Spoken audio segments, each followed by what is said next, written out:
আসসালামু আলাইকুম ওয়া রাহমাতুল্লাহ।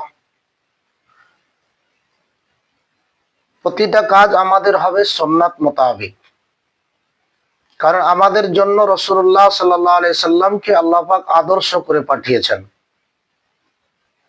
সকাল থেকে নিয়ে সন্ধ্যা পর্যন্ত আমাদের জীবনের কাজকর্ম যেমন হবে রাসূলুল্লাহ সাল্লাল্লাহু আলাইহি সাল্লামের আদর্শ মোতাবেক, সন্ধ্যা থেকে সকাল পর্যন্ত তেমনি হবে রাসূলুল্লাহ সাল্লাল্লাহু আলাইহি সাল্লামের আদর্শই মোতাবেক।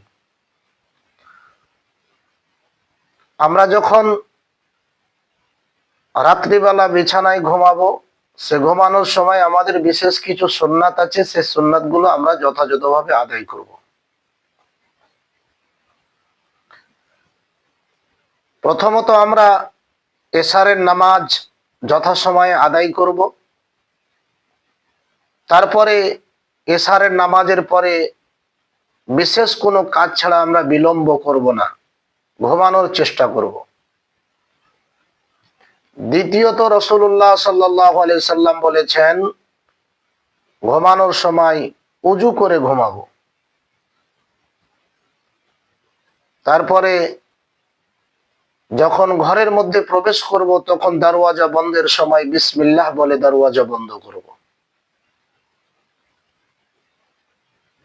তারপরে আমরা এসে বিছানাটাকে ঝেড়ে নেব।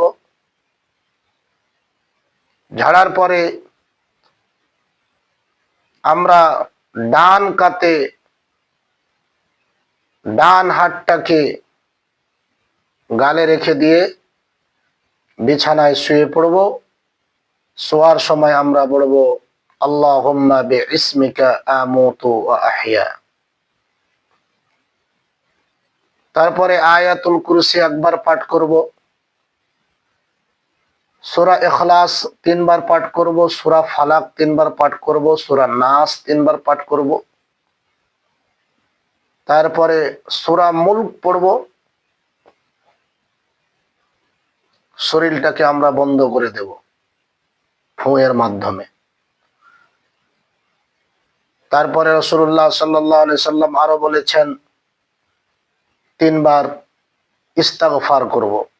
যে ইস্তিগফারটা হলো এই, আস্তাগফিরুল্লাহাল্লাযী লা ইলাহা ইল্লা হুয়াল হাইয়ুল কাইয়্যুম ওয়া আতুবু ইলাইহি।